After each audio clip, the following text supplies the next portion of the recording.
Good morning all of you. आज मैं तुम लोगों को पढ़ाने जा रहा हूँ PGBP more practice. PGBP chapter में हम लोगों की 12 क्लासेस हुए, मैंने पूरा डिटेल में कराया और चैप्टर के अंदर ही मैंने 60 क्वेश्चन आंसर्स करा दिए थे। ये फर्दर मोर प्रैक्टिस है जो मैं अभी डिस्कस करने जा रहा हूँ। मोर प्रैक्टिस के अंदर तुम लोग देखोगे कि 10 क्वेश्चंस हैं, न्यूमेरिकल्स भी हैं, थ्योरेटिकल भी है जो एग्जाम में आता है। आजकल एग्जाम में क्या होता है ना, मिक्सड हो गया है, थ्योरी क्वेश्चन भी पूछ लेंगे, न्यूमेरिकल भी पूछ लेंगे और उनको क्या छोटे छोटे क्वेश्चन रखने हैं ताकि कम मार्क्स में ज़्यादा से ज़्यादा सिलेबस को कवर किया जा सके। Income tax, you know that कि इनकम टैक्स प्लस जीएसटी मिला के 100 नंबर का है, तो अब उनको इनकम टैक्स में कम मार्क्स में ही सब कुछ टटोलना है, तो छोटे छोटे क्वेश्चन भी बहुत इंपॉर्टेंट हो गए हैं, तो वो सब अभी हम लोगों को देखने के लिए मिलेगा। Let's start the discussion. ठीक है, पूरा सॉल्व है पर ऑब्वियस ही बात है, मैं अगर एक बार डिस्कस कर दूंगा, मैं अप्रोच सिखा दूंगा कि सम्स कैसे किया जाता है, तो तुम्हारे लिए बहुत आसान हो जाएगा, बहुत प्रैक्टिस हो जाएगी। Let's start. Question number one किस चीज पर है सर? डेप्रीसिएशन का सम्स है। इस सम्स में ना दो ब्लॉक ऑफ असेट्स है, दो ब्लॉक है। ठीक है, तो डेप्रीसिएशन का ब्लॉक है और डेप्रीसिएशन कैलकुलेट करना है। Compute depreciation on the following transactions of diamond toys industries. Block 1 है फर्नीचर और वही डोमिनेट कर रहा है। ठीक है, फर्नीचर फर्नीचर फर्नीचर फर्नीचर, और ब्लॉक 2 है बिल्डिंग। देख लो जरा, ब्लॉक 1 फर्नीचर, फिर वही ब्लॉक 2 बिल्डिंग है। इनका ओपनिंग WDV दिया हुआ है एंड नेक्स्ट फर्नीचर में बताया क्या साल भर में आपने परचेज किया है, क्या आपने सेल किया है, फिर वापस आपने परचेज किया है, तो वही है। अब हम लोगों को जब ब्लॉक बनाना है तो बड़ा वाला जो ब्लॉक है वो पहले बनाएंगे। Let's make the block of furniture, very simple. दो कैलकुलेशन, एक WDV का और एक डेप्रीशिएशन का। पहले WDV का, तो ओपनिंग WDV ऑफ फर्नीचर वो में दिया हुआ है। Add acquired during the year, तो ड्यूरिंग द ईयर दो बार परचेज हुआ है, एक बार यहाँ और एक बार यहाँ, हमें दोनों जोड़ना है। पहले वाला जो परचेज हुआ है वो जुलाई में हुआ है, तो ऑब्वियसली मोर देन 180 डेज है, फुल रेट ऑफ डिप्रिशिएशन लगेगा। लेकिन नीचे वाला जो परचेज हुआ है वो हुआ है 10/1/2023 को, तो जो कि जनवरी 23 में हुआ है, यानी कि लेस देन 180 डेज है, तो इस पर हाफ रेट लगने वाला है। ठीक है, तो ये बात थोड़ी हम लोगों को याद रखनी है। ओके, इस सम्स में ना एक जबरदस्त ट्रिक भी है, वो भी मैं सिखाऊंगा थोड़ी देर बाद। Let's see the items. अब हमें इन्होंने बोल दिया कि सर आपके ओपनिंग में 10 फर्नीचर है, आपने 5 और 2 और खरीदे हैं, तो 10 + 5 15 + 2 17 फर्नीचर, और बेचा कितना है? 6 फर्नीचर। अब बेचा जो फर्नीचर है ना वो बहुत ही हाई वैल्यू पे बिक गया है, बहुत ही हाई वैल्यू, इतने हाई वैल्यू पे बिका है कि तुम देखोगे क्लोजिंग WDV बहुत कम निकल के आ रहा है, बट पॉजिटिव आ रहा है, WDV आ रहा है। तो लेट्स सी दैट, उधर देखते हैं फिगर्स को हम लोग। 5 लाख + 4 लाख + 3 लाख, तो 5 4 3 कितना हो गया? 12 लाख। 12 लाख में से माइनस करो 10 लाख, तो क्लोजिंग WDV कितना आएगा? 2 लाख। तो 12 - 10 2 लाख का WDV है। नाउ मैंने हमेशा बोला कि WDV का कैलकुलेशन सेपरेट रखो और फिर डिप्रिशिएशन अलग से निकालो। अब let us talk about depreciation. WDV तो सर हमने निकाल लिया, 5 लाख का ओपनिंग था, फिर 2 परचेज हुआ, फिर एक सेल हुआ है ultimately, and you have a closing WDV of 2 lakh rupees. Now you have to calculate depreciation. Whenever you are calculating depreciation, हम लोग हाफ रेट वाले को पहले लिखते हैं और फुल रेट वाले को बाद में लिखते हैं। इस क्वेश्चन में प्लांट मशीनरी तो है नहीं, तो एडिशनल डिप्रिशिएशन की बात होगी नहीं, यहाँ तो बिल्डिंग और फर्नीचर है। बिल्डिंग फर्नीचर दोनों पे रेट ऑफ डिप्रिशिएशन 10% होता है, पर नेचर ऑफ द एसेट अलग है, तो ब्लॉक अलग अलग है। अब पहले आप हाफ रेट वाला करोगे, फिर फुल रेट वाला। हाफ रेट वाला कौन सा है? ये 2 फर्नीचर जो आपने 10 जनवरी को खरीदे थे, 3 लाख रुपए में खरीदे थे। 2 फर्नीचर आपने खरीदा है 3 लाख रुपए का, ठीक है ना? ओके, तो यही तो लेस देन 180 डेज है। अगर मुझे पुट टू यूज की डेट नहीं देंगे तो मैं तो यही मानूंगा कि जिस दिन खरीदा है वही है पुट टू यूज, तो इसको तो less than 180 days put to use हुआ है, तो ये हाफ रेट वाला है और ये 3 लाख का है। पर सर संयोग की बात देखो कि मेरा WDV ही मात्र 2 लाख है, तो अब मैं सॉल्व कैसे करूं सर? वेरी सिंपल, मैं तुमको 2-3 ऑल्टरनेट तरीके बताऊंगा, मेरी बातों को ना गौर से सुनना, ठीक है? एक तो यहां पर चलता है फीफो बेसिस। क्या चलता है? FIFO basis. डिप्रिशिएशन और ब्लॉक में क्या चलता है? FIFO basis. मतलब आप यही मानोगे कि जो असेट पहले खरीदा गया था वही पहले बेचा गया है, तो जो असेट लास्ट में खरीदा गया है वही आपके पास बचा हुआ है, यानी कि जो ये 3 लाख रुपए वाले जो आपने लास्ट में खरीदे हैं वही इस क्लोजिंग WDV के अंदर मौजूद है, यानी कि 2 लाख रुपया जो क्लोजिंग WDV है it is out of the 3 lakh rupees that was the last purchase. तो एंटायर 2 लाख रुपया जो है वो इसी से निकला है, और ऑब्वियसली क्योंकि ये नए वाले परचेज से निकला है लेस देन 180 डेज, तो इस पर हाफ रेट लगेगा। ठीक है, तो हाफ रेट कितना होता है इसका, फर्नीचर का 10% होता है, हाफ रेट हो गया 5%, तो 2 लाख का 5%,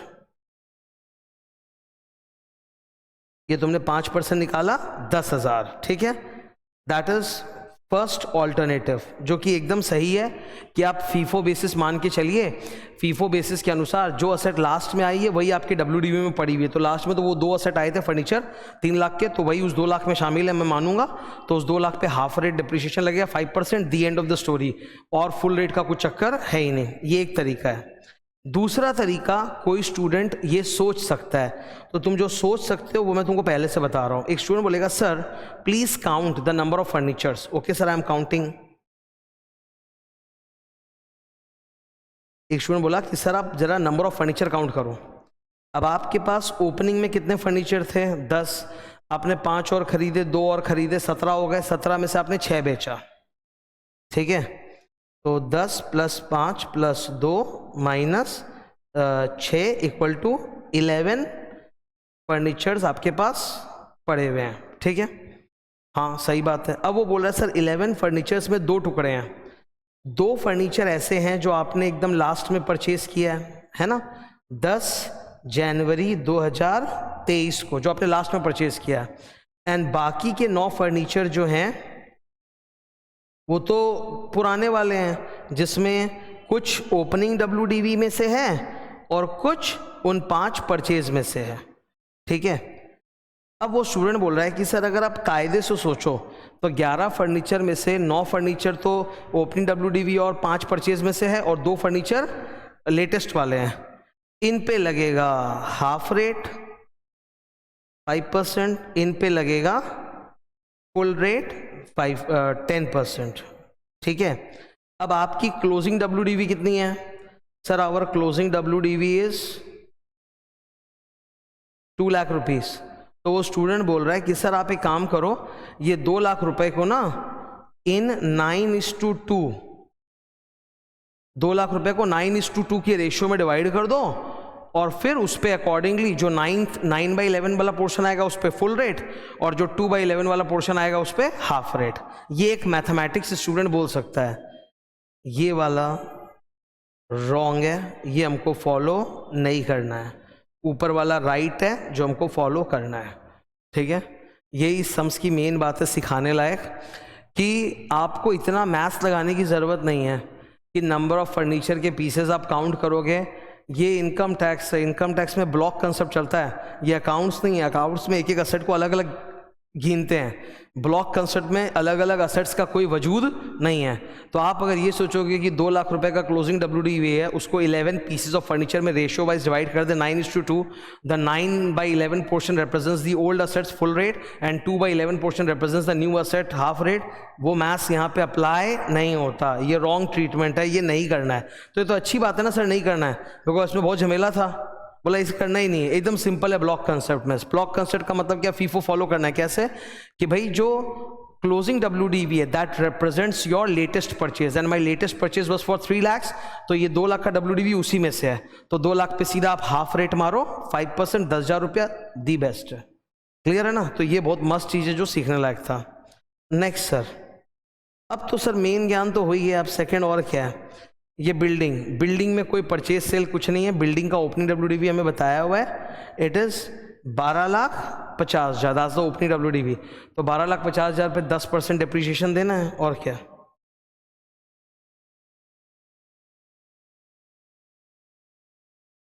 $1,25,000। तो फर्स्ट ब्लॉक का डिप्रिसिएशन ये है, सेकंड ब्लॉक का डिप्रिसिएशन ये है। फर्नीचर पे 10,000 और बिल्डिंग पर 1,25,000, total depreciation comes to sir 1,35,000। Okay, तो ये था डिप्रिसिएशन का सम्स, बड़ा एक उम्दा ग्रेड का सम्स था, एकदम डिफरेंट टाइप का। नेक्स्ट, इसके बगल में तुम लिख सकते हो good. Okay, second question number 2, ये क्वेश्चन भी सर डेप्रिसिएशन का है और अच्छा है। एक न्यूली क्वालिफाइड चार्टर्ड अकाउंटेंट है, न्यूली क्वालिफाइड है मतलब उनका पुराना कोई बिजनेस नहीं है, वह पहली बार अपना नया बिजनेस सेटअप करेंगे। तो उन्होंने किसी एग्जिस्टिंग सीए की पूरी फर्म खरीद ली, जिसमें उनको वो प्रॉपर्टी भी मिल गया जो ऑफिस है और गुडविल भी मिल गया। ठीक है, ये देखो, he has purchased a practicing CA's office in April 2022। तो अप्रैल 22 में शुरू में साल के खरीद लिया तो फुल रेट फॉर 5 लाख रुपया, विच इंक्लूड्स नंबर 1 2 लाख का गुडविल है और 3 लाख का फर्नीचर है। गुडविल पर डिप्रिसिएशन नहीं मिलता है, गुडविल पर डिप्रिसिएशन नहीं मिलता है तो काट दो। और 3 लाख का फर्नीचर है, फर्नीचर पर डिप्रिसिएशन मिलता है और उन्होंने बोल दिया फर्नीचर इज इंक्लूडेड अबव, तो वो ऊपर जो डेटा है उसमें ऑलरेडी इंक्लूड है तो आपको अलग से जोड़ने की आवश्यकता नहीं है। तो नया धंधा है, गुडविल पे डिप्रिसिएशन मिलेगा नहीं, फर्नीचर पे मिल जाएगा जो ऊपर डाला हुआ है। Now let's see. A newly qualified chartered accountant Sachin commenced practice and has acquired the following assets in his office during the previous year, so and so the data is given to us. First है office furniture purchased from a practicing CA 3 lakh रुपया। तो ये तो नीचे बात हुई थी 3 लाख रुपए की, वही वाला है ना।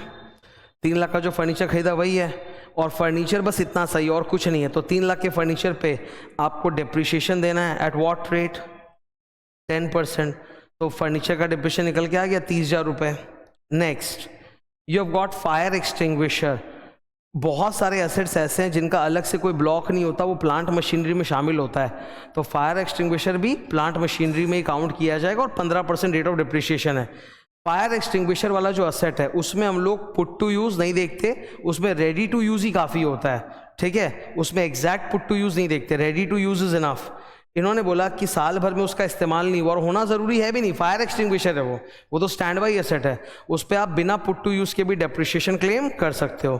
तो कितने का फायर एक्सटिंग्विशर है सर? 2,500 प्लांट मशीनरी में आएगा, उस पर आप 15% डेप्रिसिएशन ले लीजिए। ठीक है, तो अभी मैंने तुम्हारे साथ 2 आइटम डिस्कस कर लिए, 1 and 2। अब इत्मीनान से नीचे वाला डिस्कस करेंगे। Before getting into that, look at the heading. एक है डेट ऑफ परचेज और बगल में है date when put to use. मेरे लिए डेट ऑफ परचेज काउंट नहीं करता, डेप्रिसिएशन दिया जाता है पुट टू यूज के बेसिस पर। ठीक है, तो आपको 2 डेट्स दिए हुए हैं और डेट्स तो जरूरी है, डेट से ही तो पता चलेगा मोर देन 180 या लेस देन 180। तो डेट ऑफ एक्विजिशन बेकार है, वो काम का नहीं, उसको काटो। Date of put to use अलग से दिया हुआ है तो वही मानेंगे। कई सम्स ऐसे होते हैं जहाँ पर date of put to use अलग से देता नहीं है, तो हम लोग यही अज्यूम करते हैं कि जिस दिन खरीदा होगा पुट टू यूज़ है ना।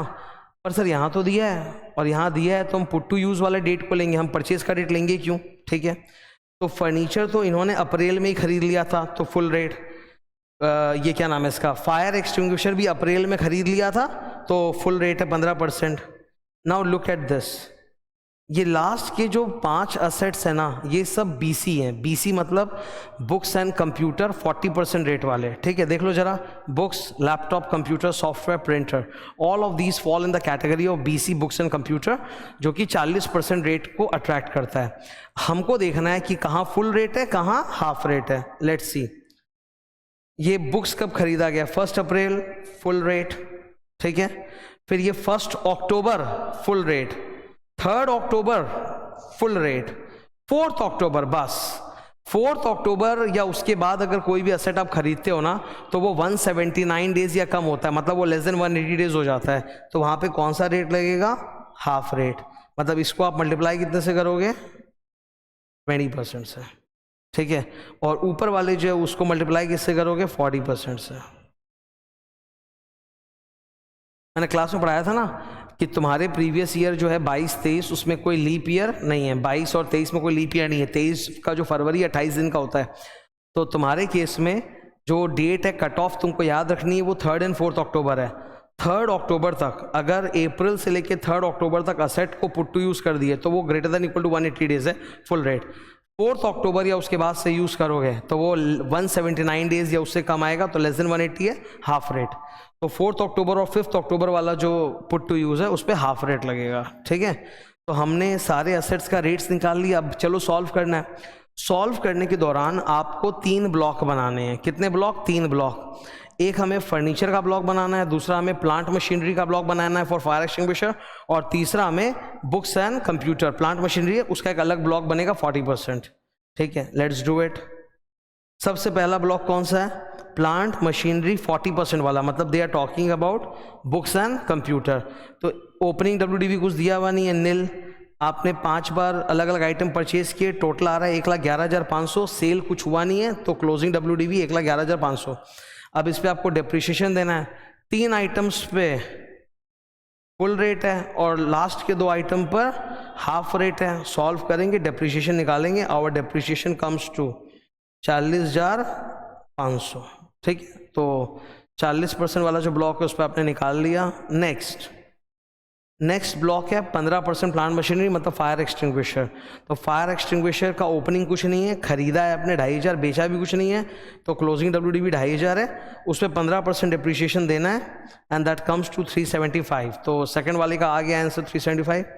थर्ड कौन है? फर्नीचर है सर, 10% वाला।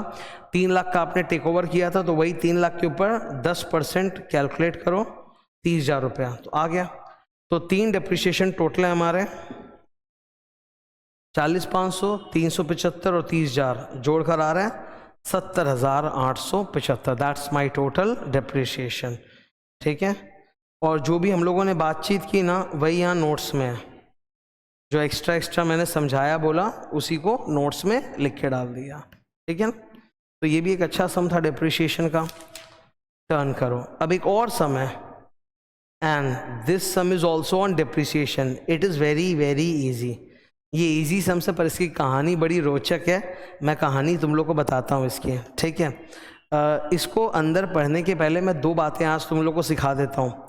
हम लोग जब गाड़ियाँ खरीदते हैं ना, कार परचेज करते हैं, तो कार के ऊपर ना 28% तो GST होता है, प्लस अराउंड 20% के आसपास GST कॉम्पनसेशन सेस होता है।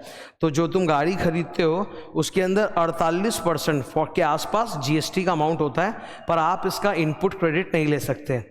अगर आप गाड़ियाँ परचेज कर रहे हो और आप ट्रांसपोर्टर हो, लाइक उबर, ओला, टैक्सी, कैब, तब आप ITC क्लेम कर सकते हो। लेकिन अगर हम लोग ट्रांसपोर्टर नहीं है और हम लोग कार खरीद रहे हैं बिजनेस पर्पस के लिए, तो हमको उसका डेप्रिशिएशन, ये क्या बोलते हैं, ITC क्लेम नहीं मिलेगा। तो हमारे लिए कार की कॉस्ट वही है जो हमने पेमेंट की है। तो पहली बात तो ये, इन्होंने गाड़ी खरीदी है, cost of the car add GST और इतना आ रहा है। सेस तो इन्होंने ऐड किया नहीं, वरना वो भी होता है। तो total price of the car कितना है? 15,36,000। आप ITC का क्लेम ले नहीं पाओगे because you are not a transporter. तो आप अपने ब्लॉक में, मान लेते हैं कि इस बंदे के पास और कोई गाड़ी नहीं है, तो यही इकलौता असेट इन द ब्लॉक, तो ब्लॉक में ये कितने वैल्यू पे ऐड होगा? 15,36,000। इसी पे आप डिप्रिशिएशन कैलकुलेट करोगे। So that's the first point. Normally क्या होता है, when you purchase an asset और उसमें GST होता है, तो उसका आप ITC ले लेते हो, तो ITC माइनस करके जो अमाउंट है उतना ही ब्लॉक में ऐड होता है, उसी पे डिप्रिशिएशन मिलता है। लेकिन कार के केस में ना GST का इनपुट क्रेडिट नहीं मिलता unless you are a transporter. So that is why we have to take the total amount 15,36,000 and add it in the block, और उसी पे डिप्रिशिएशन निकलेगा। ये हुई पहली बात, which is great. Second story क्या है, दिल्ली के अंदर कुछ साल पहले जो आम आदमी पार्टी की सरकार है, उन्होंने ये एक फैसला लिया था पॉल्यूशन कम करने के लिए कि ऑड नंबर और इवन नंबर वाली जो गाड़ियां हैं वो ऑल्टरनेट डेज चलेगी। ठीक है, मतलब फॉर एग्जांपल जैसे कि अगर मेरी कार का नंबर है DL समथिंग समथिंग और लास्ट में ऑड नंबर है 7, तो मैं मंडे, वेडनेसडे, फ्राइडे ही गाड़ी निकाल सकता हूँ। और अगर मेरी गाड़ी का लास्ट डिजिट इवन नंबर है तो मैं सिर्फ 3 दिन निकालूंगा, Tuesday, Thursday, Saturday. It was like that, मतलब गाड़ी का इस्तेमाल आधा हो गया। Okay, now the thing is, अगर सरकार की ये योजना है और हमें ये फॉलो करना है स्ट्रिक्टली, और अपनी गाड़ी को हम हफ्ते में सिर्फ 3 या 4 दिन निकाल सकते हैं, आधा यूज़ कर सकते हैं, तो क्या गाड़ी पे डिप्रिशिएशन भी हाफ रेट होगा क्या? नो। एक बार जब पुट टू यूज़ चालू हो जाता है तो उससे फ़र्क नहीं पड़ता कि आप असेट को रोज़ यूज़ कर रहे हो कि नहीं कर रहे हो।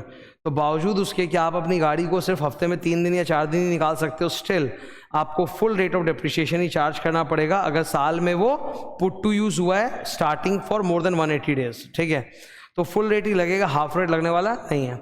इस क्वेश्चन में क्या हुआ है, सचिन दिल्ली का बंदा है, उसने ये आर्गूमेंट किया कि दिल्ली सरकार की नीति के अनुसार मैं तो गाड़ी सिर्फ ऑड या इवन डेज में निकाल सकता हूँ, मतलब हफ्ते में 3 या 4 दिन, तो इसीलिए मुझे हाफ रेट डिप्रिशिएशन देना चाहिए। रॉन्ग, आपको फुल डिप्रिशिएशन ही चार्ज करना पड़ता है। ठीक है, इन्होंने गाड़ी कब खरीदी? 21 सितंबर में, तो obviously it is more than 180 days, तो इन पे फुल रेट होगा। सर कार का रेट ऑफ डिप्रिशिएशन क्या होता है? प्लांट मशीनरी, पीएम, पी से प्लांट मशीनरी, एम से मोटर कार, 15%, तो 15% डिप्रिशिएशन का रेट लगेगा इन पे, मोर देन 180 डेज है। अब इनटू कर दो 15%, तो 15,36,000 पे 15%। अब इन्होंने बोला कि गाड़ी को हम लोग 25% पर्सनल पर्पस के लिए यूज करेंगे और 75% बिजनेस पर्पस के लिए। तो इसमें प्रोपोर्शनेट होता है कि जितना आप पर्सनल पर्पस के लिए आप करोगे वो डिसअलाउड है, और जितना बिजनेस पर्पस के लिए वो अलाउड है। तो आपने जो डिप्रिशिएशन निकाला वो बिजनेस पर्पस के लिए कितना है? 75%। ठीक है, 25% पर्सनल पर्पस के लिए, तो वो डिसअलाउड है। उसने वही आर्ग्यूमेंट किया कि मैं तो आधा रेट दूंगा, नहीं पूरा रेट लगेगा। तो इनका अल्टीमेट डिप्रिशिएशन कितना आएगा? 15% of 15,36,000 into 75%, that figure comes to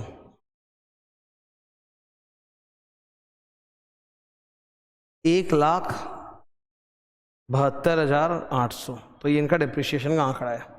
ठीक है, जो भी मैंने बताया वो सारे नोट्स मैंने यहाँ लिखकर दे दिए हैं। ठीक है ना? So this is also a nice question on depreciation. Next, question number 4, ये तो अपना फेवरेट है। 35 AD मतलब क्या होता है? 14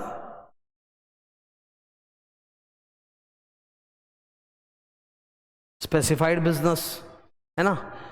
14 स्पेसिफाइड बिजनेसेस जो होते हैं, cold chain facility, warehouse for storage of agriculture produce, warehouse for storage of sugar, fertilizer, beekeeping, 2-star hotel above, 100-bed hospital above, slum rehabilitation, affordable housing, cross country pipeline for petroleum, slurry pipeline for transportation of iron ore, infrastructure facility, inland container depot, and the one is semiconductor wafer fabrication manufacturing unit। ये 14 specified businesses के लिए। तो उसी पे कहानी दी हुई है, हमें बताना है कि कितना डिडक्शन मिलेगा। जो कंपनियां 14 स्पेसिफाइड बिजनेसेस में इन्वॉल्व है, वो जो भी फिक्स्ड एसेट खरीदेंगे, परचेज करेंगे, starting from the purchase date, put to use से भी मतलब नहीं है, starting from the purchase date उनको 100% डिडक्शन उसी साल में मिल जाएगा, इंस्टेड ऑफ धीरे धीरे depreciation. That's a great thing कि भाई धीरे धीरे डिप्रिसिएशन लेने से बढ़िया एक ही बार में पहले ही साल में आप 100% डिडक्शन ले लो। डिडक्शन किस चीज का नहीं मिलता है? Land, goodwill, financial instrument. ठीक है, लैंड गुडविल पे ना डिप्रिशिएशन ना डिडक्शन है, दोनों ही नहीं होते, और बाकी सारे असेट्स पे आपको डिडक्शन 100% मिल जाएगा। स्पेसिफाइड बिजनेस में बोला हुआ है कि बिजनेस स्टार्ट करने के पहले जो इन्वेस्टमेंट किए हो उसका भी डिडक्शन मिल जाएगा, बिजनेस स्टार्ट करने के बाद जो फिक्स्ड एसेट खरीदे हो उसका भी डिडक्शन मिल जाएगा, आपको दोनों मिल जाएगा, before and after commencement of business. So now let's start. Solution बहुत छोटा है इसका, मैं इसको इजी मानता हूं। अनुराग limited commences a business of setting up and operating a warehousing facility for sugar। तो ये तो सर 35 AD में आता है, ये warehousing of sugar। धंधा कब स्टार्ट किया सर आप लोगों ने? 1 April 2022। Net profit before depreciation is 150 lakh. अब capital expenditure incurred is as follows.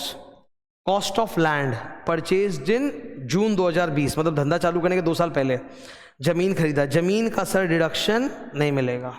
40 lakh रुपए का जो जमीन है ना उसका डिडक्शन है ना डिप्रिशिएशन है। नेक्स्ट, कॉस्ट ऑफ कंस्ट्रक्शन, मतलब वेयरहाउस तो एक बिल्डिंग होता है ना, वेयरहाउस इज ऑल्सो बिल्डिंग, तो वो वेयरहाउस बिल्डिंग बनाना पड़ेगा कि नहीं बनाना पड़ेगा, तो उसका कंस्ट्रक्शन है। तो सर बिल्डिंग पर डिप्रिशिएशन भी होता है, डिडक्शन भी होता है, पर दोनों में से एक ही चीज मिलती है। क्योंकि आप 35 AD वाले हो, शुगर वाला वेयरहाउस है, तो आपको 100% डिडक्शन मिल जाएगा बिल्डिंग का फर्स्ट ईयर में ही। आपको डेप्रिशिएशन क्लेम नहीं करना है बल्कि डिडक्शन लेना है। तो 20-21 में जो बिल्डिंग बनी थी उसका कॉस्ट है 55 लाख, डिडक्शन मिलेगा सर फुल 100%। सिमिलरली 21-22 में भी बिल्डिंग बनाया 190 लाख का, उसका भी डिडक्शन फुल आपको मिलेगा। ठीक है। Third, new plant and machinery acquired during previous year 22-23। तो ये जो प्लांट है ना, मशीनरी है, इसका भी लैंड का नहीं मिलता, बाकी सबका मिलता है। तो प्लांट एंड मशीनरी जो करंट ईयर में खरीदे, इसका भी हमको फुल डिडक्शन मिल जाएगा। सब चीज़ पर 100% डिडक्शन है, तो आपको डेप्रिशिएशन नहीं मांगना धीरे धीरे, बल्कि आपको 100% डिडक्शन पहले साल में मिल जाएगा। तो ये टोटल अमाउंट कितना हो रहा है सर? जोड़ जाड़ के कम्स टू 310 नेगेटिव। ठीक है, फुल डिडक्शन आप ले लो तो आपकी प्रॉफिट कितनी थी? 150 लाख, उसमें से टोटल डिडक्शन आप ले लो 310, तो ultimately you are left with loss of 160। ये जो लॉस है, ये लॉस अराइज हो रहा है in the specified business. Specified business का जो लॉस होता है वो केवल फ्यूचर में जाके स्पेसिफाइड बिजनेस के ही प्रॉफिट से सेट ऑफ हो सकता है। आपका अगर कोई नॉर्मल बिजनेस है तो उसके प्रॉफिट से सेट ऑफ नहीं होगा। स्पेसिफाइड बिजनेस का जो लॉस है वो सेम स्पेसिफाइड बिजनेस या डिफरेंट स्पेसिफाइड बिजनेस के प्रॉफिट से भविष्य में सेट ऑफ हो जाएगा। तो अभी के लिए तो आपको इसको करना पड़ेगा कैरी फॉरवर्ड। तो जो लॉस निकल के आया कैरी फॉरवर्ड करना, फ्यूचर में सेट ऑफ ले लेना। ठीक है, ये क्वेश्चन का सॉल्यूशन बड़ा आसान था। मेन है यहाँ पर जो एक्सप्लेनेशन मैंने दिया तो वो हम लोग को लिखना पड़ेगा, वही मैंने लिख कर यहाँ पर डाल दिया है। ठीक है, तो that was a question on 35 AD। Next question number 35 D। ये क्या होता है? प्रिलिमिनरी एक्सपेंसेस का एमोर्टाइजेशन। इसको भी मैं डिस्कस करूंगा, ये हल्का फुल्का है, ज़्यादा भारी नहीं है। क्वेश्चन नंबर 5 ये स्टार्ट कर रहे हैं। क्वेश्चन 5 इजी है एकदम, कोई हार्ड नहीं है, मेरी बात को सुनो।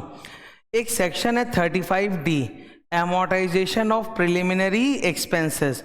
कंपनी अगर कोई भी नया अंडरटेकिंग डालती है तो उसमें जो प्रिलिमिनरी एक्सपेंसेस लगते हैं ना, मार्केट सर्वे, feasibility report, technological report, ROC का registration fees, memorandum article drafting, ये सब तमाम खर्चों को बोलते हैं प्रिलिमिनरी एक्सपेंसेस। इनका सारा रिडक्शन पहले साल में आपको नहीं मिलेगा, बल्कि 5 बार में तोड़ तोड़ के मिलेगा, 1/5 ओवर 5 ईयर्स। पर यहाँ एक प्रॉब्लम है, you are not going to get full deduction. इन्होंने बोला मैक्सिमम डिडक्शन जो हम आपको देंगे that is 5% of the cost of project. 5% of the cost of project, जो प्रोजेक्ट डाल रहे हो उसका 5%, उससे ज्यादा अलाउ नहीं करेंगे। अगर असेसी एक कंपनी है तब उसके पास ऑप्शन है कि 5% ऑफ कॉस्ट ऑफ प्रोजेक्ट या फिर 5% of capital employed, which ever is higher, ले सकता है। ठीक है, उससे ज्यादा का डिडक्शन नहीं मिलेगा। Now look at this question, compute deduction for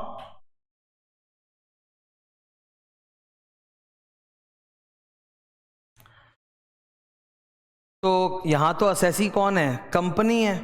तो सर इनके केस में मैक्सिमम डिडक्शन कितना मिल सकता है? 5% of the cost of project और capital employed which ever is higher. देखो सर, हमें कॉस्ट ऑफ प्रोजेक्ट भी दिया है, कैपिटल एम्प्लॉयड भी दिया है, हमें कैलकुलेट नहीं करना, दिया हुआ है फिगर दिया हुआ है। You don't have to add and solve की कॉस्ट ऑफ प्रोजेक्ट कितना, कैपिटल एम्प्लॉयड कितना, दिया हुआ है। दोनों में से हायर कौन सा है सर? तो हम तो हायर वाला ही लेंगे ना। उसका 5% कितना होता है? 2 लाख। इससे ज्यादा डिडक्शन तो आपको सर नहीं मिलेगा। तो ये मैक्सिमम डिडक्शन अलाउड है, इसे हम कहते हैं क्वालिफाइंग अमाउंट। क्या कहते हैं? Qualifying amount. क्वालिफाइंग अमाउंट का मतलब मैक्सिमम डिडक्शन जो आपको मिलेगा, which is 5% of the 40 lakh, बोलो 2 लाख रुपया। ठीक है, अच्छा पता है हमारे खर्चे कितने हुए हैं? 11 लाख। हमारे खर्चे कितने हुए हैं? Project report, market report, legal charges वगैरह सब मिला के 11 लाख। तो भले आपका खर्च 11 लाख हुआ है, आपको डिडक्शन कितना मिलेगा? 2 लाख सिर्फ। ठीक है, तो maximum deduction equal to 2 lakh. और वो भी एक बार में मिलेगा कि 5 साल में तोड़ तोड़ के? तो डिवाइड बाय 5 करो, 40,000 रुपया करके आपको मिलेगा। तो इस साल 40,000, फिर 40,000, फिर 40,000, फिर 40,000, फिर 40,000, तो 5 साल में आप 2 लाख ले पाओगे। Okay, quite easy, very easy. Question number 6 कोई एक लंबा सम नहीं है, बल्कि 6 के अंदर बहुत सारे एडजस्टमेंट्स दिए हुए हैं। हमको हर एक एडजस्टमेंट को अलग अलग डिस्कस करना है, so it's not a some.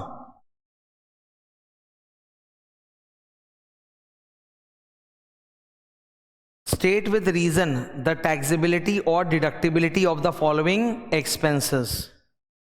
Sukhdev Limited engaged in manufacturing medicines furnishes you the following information. Number 1, municipal taxes relating to office building not paid till, एक बार ये डेट चेंज करो तो,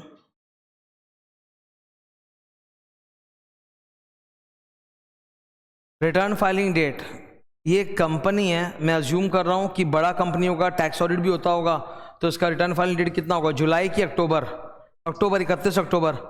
तो म्युनिसिपल टैक्सेस जो है ना 51,000 रुपए के, रिटर्न फाइलिंग डेट तक भी पेमेंट नहीं हुआ है।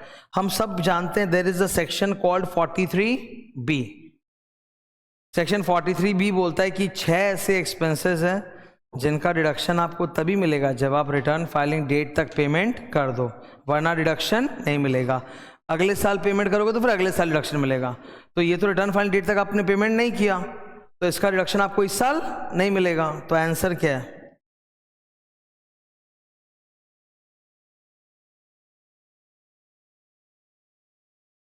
डिसअलाउड। ठीक है, डिटेल में लिखा हुआ चाहिए, मैंने पूरा नीचे आंसर डिटेल में लिख के दिया, ये तो डिस्कशन चल रहा है अपना। ओके, क्वेश्चन नंबर 2,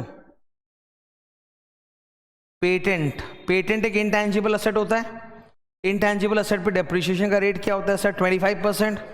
पेटेंट आपने 20 लाख रुपए का खरीदा है 1 सितंबर, ओहो 1 सितंबर मतलब ये है तो 3 अक्टूबर तक ही के अंदर ही ना, तो ये तो मोर देन 180 डेज हो गया, फुल रेट मिलेगा। And used from the same month, तो सितंबर में खरीद के सितंबर में पुट टू यूज कर दिया, तो it is more than 180 days, तो डेप्रिसिएशन आपको मिलेगा फुल रेट पर।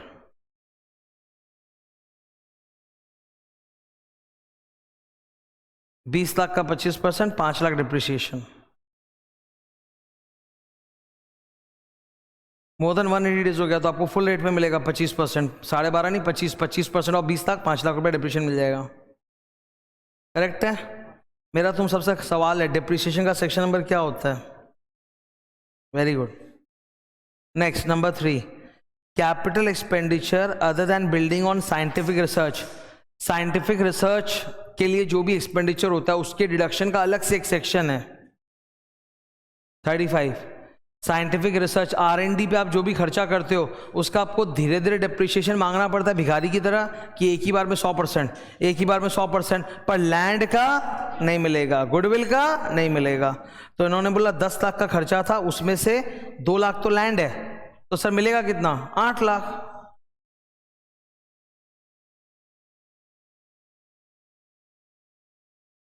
लैंड का तो कुछ नहीं मिलता कभी भी, तो 8 लाख का डिडक्शन आपको मिल जाएगा फुल पहले ही साल। 4 नंबर, एक कस्टमर है 3 साल से पैसा नहीं दे रहा था, 5 लाख रुपया, बैड डेट हो गया, क्या बैड डेट का एक्सपेंडिचर अलाउड है? Sir bad debt expenditure is allowed under section 36 if it satisfies one of the 2 conditions. या तो आप लोग मनी लेंडिंग बिजनेस में हैं, या फिर वो bad debt pertains to an income जो आप क्रेडिट कर चुके हो।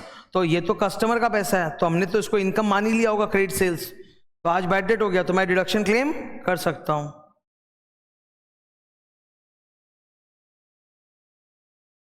ठीक है, एम्प्लॉयज को जो हम नॉन मॉनेटरी परक्विजिट देते हैं उस पर हमने टैक्स भी पेमेंट किया। Tax paid by the boss on the non monetary perquisite is exempted for the employee, और फर्म को भी उसका डिडक्शन नहीं मिलता, डिसअलाउड।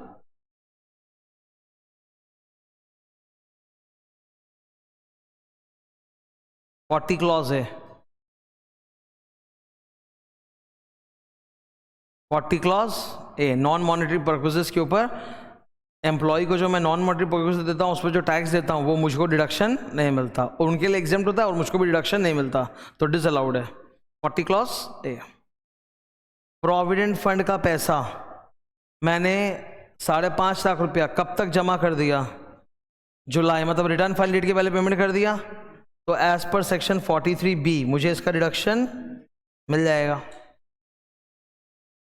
एम्प्लॉयर पीएफ का जो पैसा है वो रिटर्न फाइलिंग डेट तक डाल सकता है, और एम्प्लॉय वाला जो पोर्शन है वो तो उसको हर महीने की 15 तारीख के अंदर डालना पड़ेगा।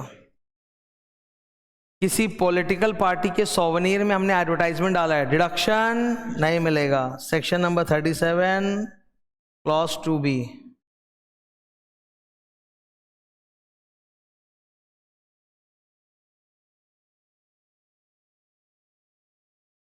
ठीक है। रिफंड ऑफ जीएसटी, जीएसटी का डिडक्शन मिलता है तो जीएसटी का रिफंड आने पे वो टैक्सेबल होता है, टैक्सेबल एज डीम्ड पीजीबीपी।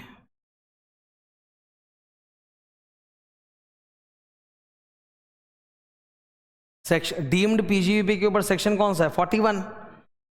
41 में क्या था? रिकवरी ऑफ लॉस और expenditure, cessation of trading liability. तो ये तो एक एक्सपेंडिचर जीएसटी जो हमारा खर्च हुआ था रिकवर हो गया, तो deemed income under section 41 taxable है।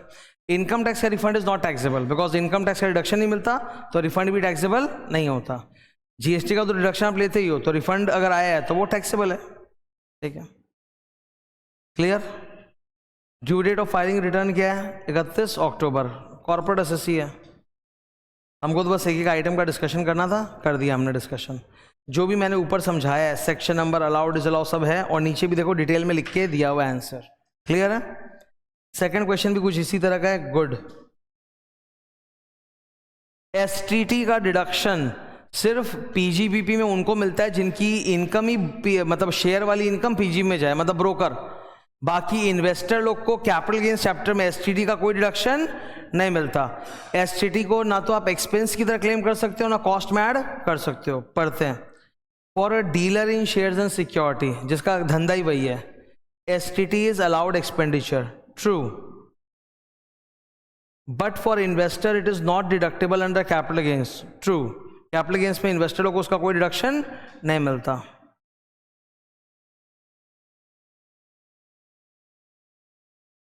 सेक्शन 36 में बहुत सारे एक्सपेंडिचर्स है ना, उसी में था STT CTT. It is mandatory to claim depreciation, true. Family planning expenditure section number 36, ये केवल कंपनी एसएससी को मिलता है, पार्टनरशिप फर्म को नहीं मिलता।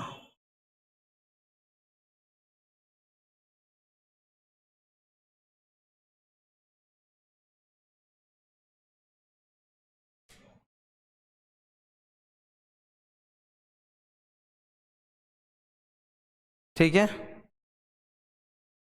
क्लियर है? अच्छा, 10,000 रुपए के ऊपर कोई भी पेमेंट है तो अकाउंट पे चेक वगैरह होना चाहिए, वरना वो डिसअलाउड है। इधर देखो, an SSC purchase goods on credit 1 lakh in 2022-23, but paid by cross cheque. Cross cheque allowed नहीं है, bearer cheque, cross cheque, cash allowed नहीं है, but paid by cross cheque, not marked account pay, मतलब account पे नहीं था ये, इन 23-24। तो 22-23 में आप डिडक्शन ले लिए, 23-24 में रिवर्स करेंगे। क्या बोल के रिवर्स करेंगे?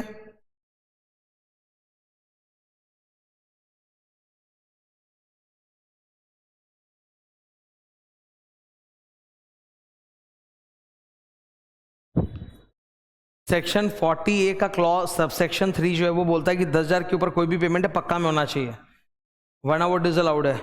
और अगर आप बाद में जाके अगले साल डिडक्शन ले लिए इस साल और बाद में जाके आप उसको कैश में दिए, तो फिर वो उस साल का डीम्ड पीजीपी बन जाएगा। इन्होंने बोला the entire expenses disallowed in the year of purchase. How sir? वो तो उस साल आप डिडक्शन ले ही चुके हैं, उस साल तो डिसअलाउ हो नहीं सकता, तो ये तो अगले साल का क्या बनेगा? Deemed PGP.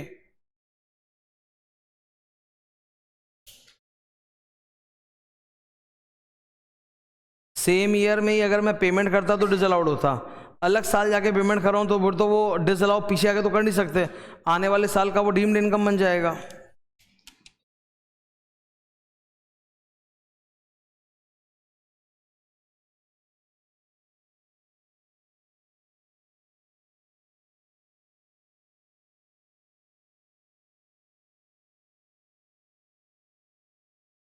राहुल आपसे जानना चाहता है कि उसको प्रिजम्पटिव टैक्स में जाना चाहिए कि नॉर्मल टैक्स फॉलो करना चाहिए।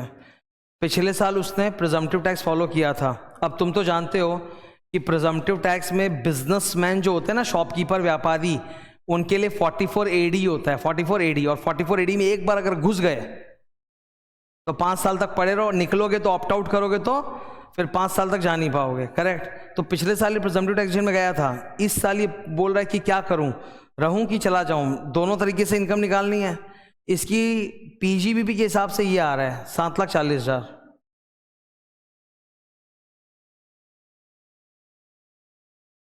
ठीक है, हम लोग को इसका प्रिजम्पटिव पीजीबीपी इनकम निकालना है, सॉल्व हो क्या?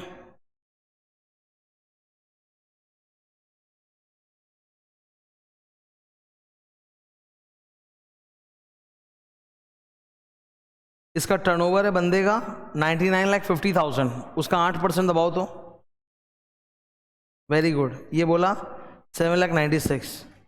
तो सर नॉर्मल पीजीबी बल्कि कम आ रहा है ना, 7,40,000, जबकि प्रेजेंटिव में ज़्यादा आ रहा है 7,96,000। तो अगर इसको पैसा थोड़ा बचाना है तो नॉर्मल में जा सकता है, लेकिन सर उसमें प्रॉब्लम है, अगर ये नॉर्मल में अब गया तो फिर इसको अकाउंट्स बनाना पड़ेगा, ऑडिट कराना पड़ेगा, और 5 साल तक फिर ये 44 AD में नहीं जा पाएगा। तो सोच समझ के अपना फैसला ले लें, ठीक है। सेल्स इसकी अकाउंट पे चेक वगैरह से नहीं हुई थी, तभी तो हमने 8% मल्टीप्लाई किया, वरना हम 6% मल्टीप्लाई करते ना। तो हम लोग इस आदमी को एडवाइस देंगे, नंबर 1, अगर आप चाहो तो प्रिजम्पटिव में हो और प्रिजम्पटिव में कंटिन्यू कर सकते हो, तब आपकी इनकम इतनी होगी, इस पर टैक्स देना पड़ेगा, पर फायदा क्या है, no accounts no tax audit. लेकिन अगर आप चाहो तो आप ऑप्ट आउट भी कर सकते हो, बिकॉज ऑप्ट आउट में आपकी इनकम कम आ रही है, 7,40,000 नॉर्मल में कम आ रही है, पर फिर आपको 3 प्रॉब्लम्स होंगे, अकाउंट्स बनाना पड़ेगा, ऑडिट कराना पड़ेगा, और अगले 5 साल तक प्रिजम्पटिव में नहीं जा पाओगे, ठीक है। ओके, सही है ना। एक बहुत जबरदस्त क्वेश्चन है, बहुत ही जबरदस्त, दोनों ऑप्शन में रिटर्न फाइलिंग डेट क्या होगा। अगर आप पीटीएस फॉलो करते हो, प्रिजम्पटिव टैक्सेशन, जो लोग प्रिजम्पटिव टैक्सेशन करते हैं उनको अकाउंट्स ऑडिट नहीं कराना पड़ता है ना, और उनका रिटर्न फाइलिंग डेट भी पहले हो जाता है 31 जुलाई। लेकिन अगर आप पीटीएस से ऑप्ट आउट किए तब आपको अकाउंट्स बनाना पड़ेगा, ऑडिट कराना पड़ेगा, है ना, रिटर्न फाइलिंग डेट बाद का हो जाएगा। टैक्स ऑडिट कराओगे तब तो रिटर्न फाइलिंग डेट बाद का हो जाएगा ना, 31 अक्टूबर।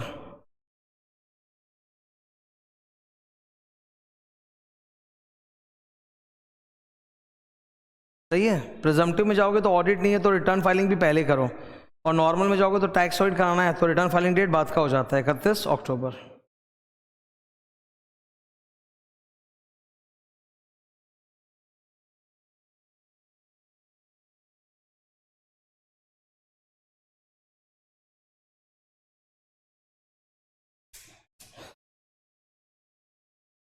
ठीक है,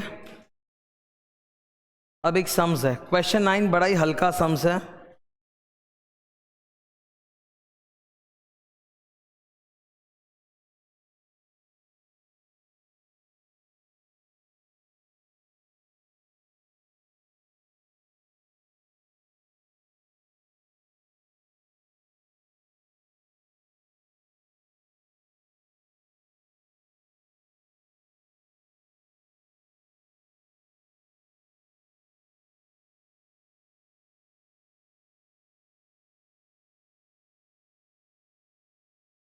इस सम्स में हम लोगों को नॉर्मल प्रोविजंस लगाकर इनकम टैक्स सॉल्व करके पीजीबी निकालना है और पीटीएस भी निकालना है, और फिर कंपेयर करके इसको एडवाइस देना है कि क्या उचित रहेगा, ठीक है। सर पीटीएस निकालना तो बाएं हाथ का खेल है। ए भाई इधर देखो, इस बंदे की सेल्स कितनी है, 12,11,600 type.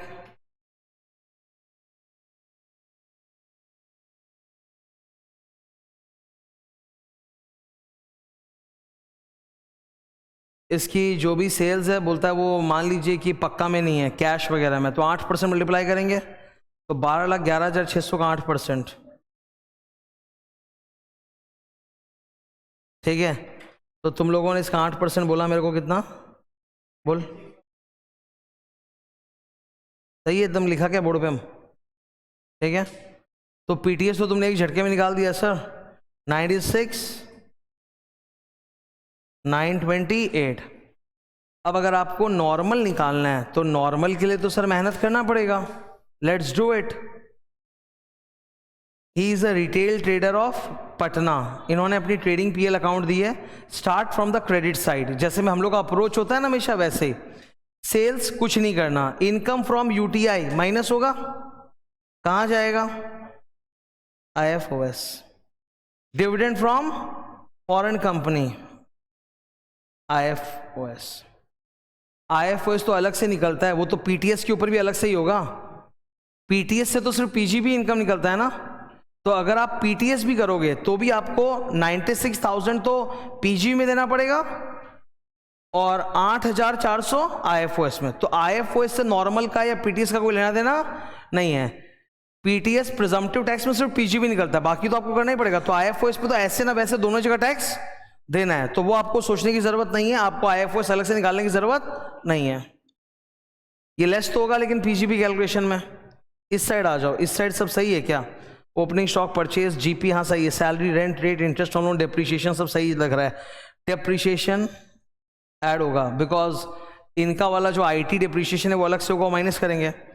Printing, postage, Telegram, loss on sale of shares, ST, CG, short term capital gains, वो तो कैपिटल गेन्स में अलग से कैलकुलेट होगा। वो तो तुम चाहे प्रिजम्पटिव टैक्स करो चाहे नॉर्मल वाला टैक्स करो, पीजीबी अलग है, IFOS कैपिटल गेन अलग है। तो सर ये तो एडबैक होगा। ये 8,100 पे जो भी आपको शॉर्ट टर्म कैपिटल गेन या लॉस हो रहा है ये अलग से कैलकुलेट होगा, उस पर अलग से देखना पड़ेगा। Other expenses are okay. It was found that some stocks were omitted in both closing and opening stock। इतना रुपया का ओपनिंग स्टॉक 9,000 से कम है, ओपनिंग स्टॉक 9,000 का ओमिटेड है, मतलब ओपनिंग स्टॉक कम है, मतलब डेबिट साइड कम है। तो डेबिट साइड कम है तो मतलब नेट प्रॉफिट बढ़ गया ना, तो गलत बात है। लेस करो, 9,000 का ओपनिंग स्टॉक आप भूल गए, अगर आपने 9,000 का ओपनिंग स्टॉक डाल दोगे आप तो नेट प्रॉफिट तो कम हो जाएगा ना, तो कम करना चाहिए ना, लेस। आप क्लोजिंग स्टॉक 18,000 का भूल गए, क्लोजिंग स्टॉक अगर 18,000 का यहाँ पे डाल देते तो प्रॉफिट 18 से बढ़ जाता।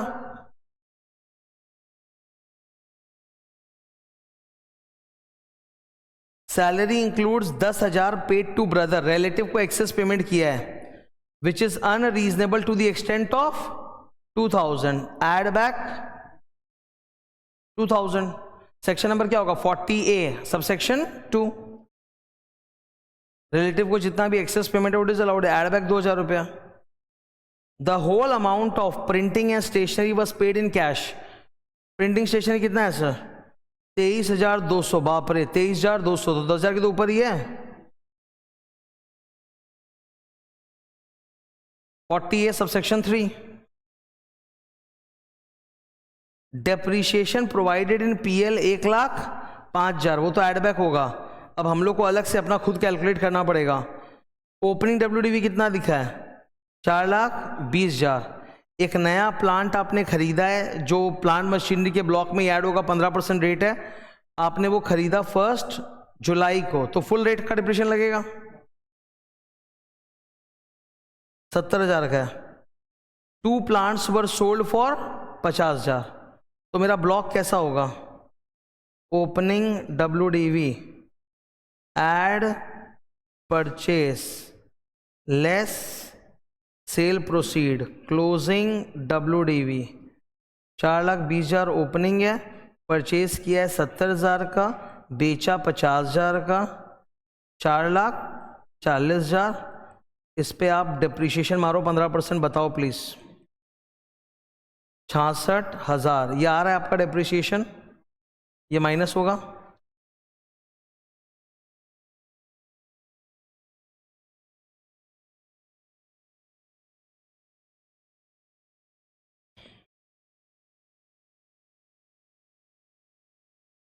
ठीक है।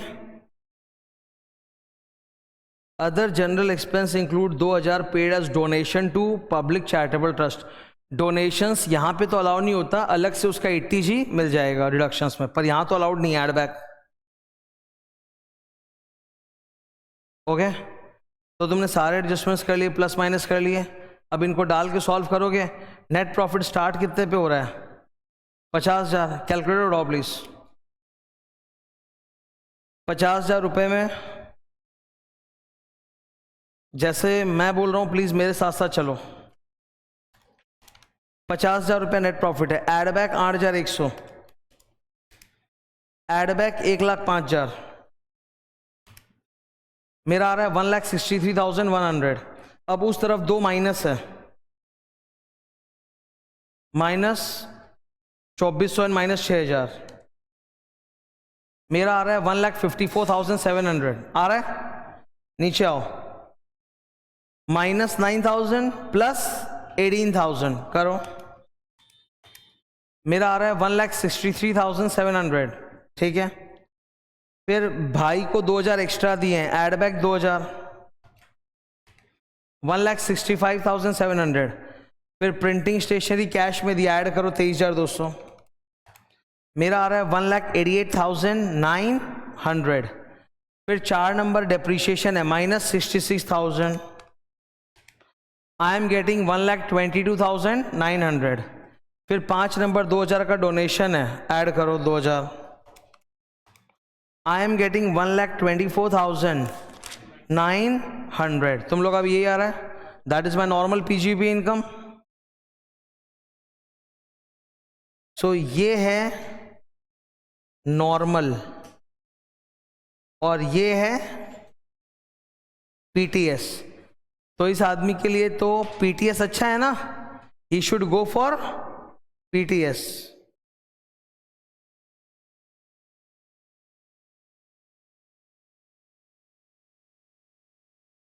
हुआ कि नहीं हुआ? सही है सर। नोट में वो डेप्रीशिएशन कैलकुलेट करके दिखाया 66,000, जो हमने कर लिया ऑलरेडी। डन। आखिरी सवाल,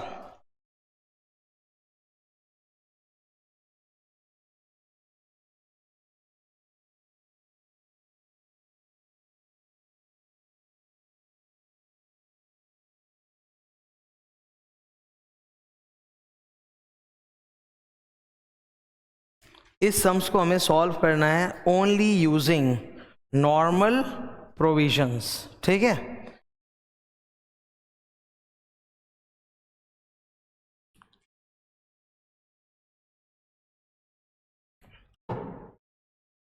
ओके। इधर देखो, क्रेडिट साइड से स्टार्ट करो। सेल सही है, क्लोजिंग स्टॉक सही है, ग्रॉस प्रॉफिट सही है, डिविडेंड फ्रॉम इंडियन कंपनी, अरे यार IFOS इनकम है, ये इनकम टैक्स का रिफंड मिला है, ये तो टैक्सेबल नहीं होता, क्योंकि इनकम टैक्स का रिडक्शन नहीं मिलता तो रिफंड भी टैक्सेबल नहीं होता, नॉट टैक्सेबल। तो 35,000 रुपया नॉट टैक्सेबल। ठीक है, ओके है ना। डेबिट साइड में आओ, opening stock, purchase, production overhead, gross profit, other business expense, penalty under excise. Section 37 में बोला है कि कोई भी पेनल्टी वगैरह for violation of law allowed नहीं है। एड बैक, जीएसटी अलाउड होता है सर, मिससेलेनियस अलाउड है, इंटरेस्ट टू बैंक अलाउड है, डेप्रीशिएशन एड बैक हुआ बिकॉज इनका अपना डेप्रीशिएशन होगा। स्टार्टिंग फिगर क्या होगा, नेट प्रॉफिट 9,30,000। तो दोनों तरफ दो प्लस है दो माइनस है। अब नीचे एडजस्टमेंट्स पढ़ेंगे हम लोग। Other business expenses include 44,000 paid as commission to a relative 40 का 2 दो द FMVs 20,000, तो फेयर मार्केट वैल्यू 20,000 है, पर आपने रिश्तेदारों को कितना दे दिया 44,000, तो एड बैक 24,000। सही है ना। Assessee paid 34,500 by bearer cheque to a transporter including, अरे ट्रांसपोर्टर को जब कैश देते हैं तो कितना तक चलेगा 35,000, तो 34,500 चलेगा ना। अलाउड, अच्छा सर जो चीज अलाउड हो गई ना तो प्लस हुआ ना माइनस हुआ, उसके लिए अपने एक नोट डाल देंगे कि नहीं।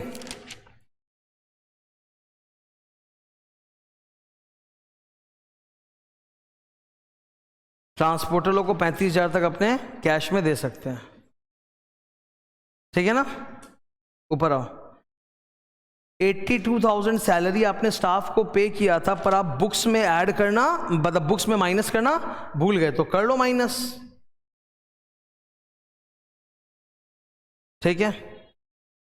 इंटरेस्ट ऑन बैंक लोन, मैं याद दिलाना चाहता हूं there is something called section 43B जो बोलता है कि 6 पेमेंट्स ऐसे हैं जो आप रिटर्न फाइलिंग डेट तक पेमेंट करोगे तो अलाउड है, वरना डिसअलाउड है, वरना फिर अगले साल अलाउ होगा, है ना। तो आपने कितना पे किया है ड्यूरिंग द फाइनेंशियल ईयर 22-23 40,000 रुपया, तो ड्यूरिंग द फाइनेंशियल ईयर पे किया तो ये तो अलाउेबल है। विदन रिटर्न फाइल डेट कितना पेमेंट कर दिया आपने 15,000, वो भी अलाउड है।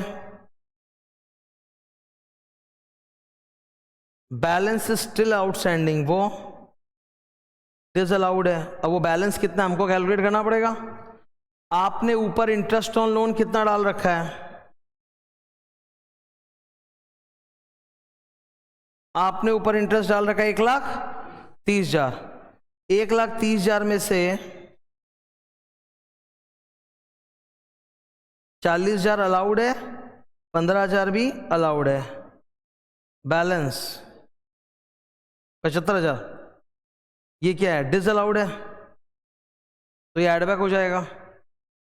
हमको इंटरेस्ट अलाउड केवल 40 और 15 55,000 है, जबकि हमने तो ऊपर पूरा 1,30,000 डाल दिया ना, तो 1,30,000 तो माइनस करके बैठे हो, तो 75,000 एडबैक करो, ठीक है, clear. Details of the asset are given, wow I have to calculate the depreciation. Plant machinery depreciation का रेट भी लोग लिख के दिए, इससे भला इंसान कोई होगा दुनिया में, 15%।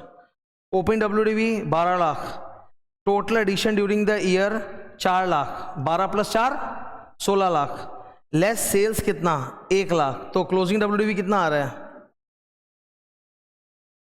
15 लाख, है ना।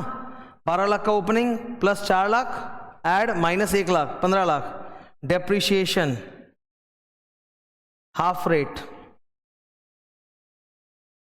7.5%, हाफ रेट कितने पे होगा सर। जो 4 लाख आपने खरीदा है ना, उसमें से 2 लाख तो आपने सितंबर में खरीदा था और 2 लाख दिसंबर में, तो सितंबर वाले 2 लाख पे तो फुल रेट, दिसंबर वाला लेस देन 180 डेज है तो हाफ रेट, तो 7.5% of 2 lakh and full rate balance पे पड़ेगा 15% ऑफ 13 लाख। 15 लाख में से 2 लाख पे हाफ रेट हो, 13 लाख पे फुल रेट है, निकालो बोलो। 2 लाख का 7.5% और 13 लाख का 15%,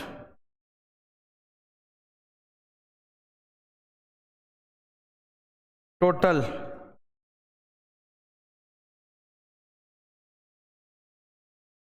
तो 2,10,000 का डिप्रिसिएशन माइनस होगा,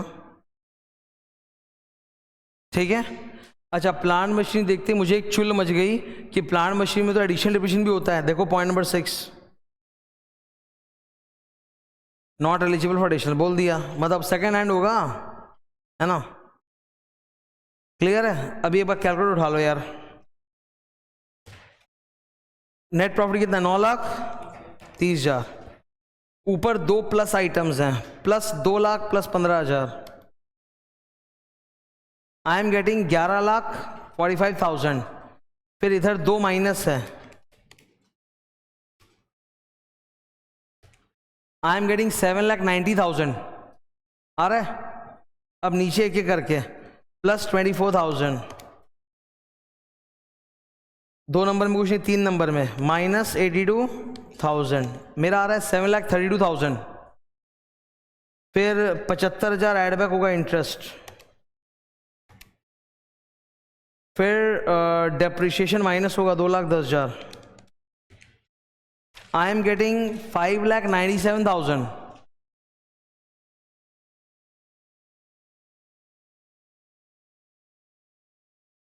ये तो डेप्रिसिएशन का कैलकुलेशन का नोट है, ठीक है, ओके। तो इसी के साथ अपना PGBP मोर प्रैक्टिस खत्म होता है। Thank you.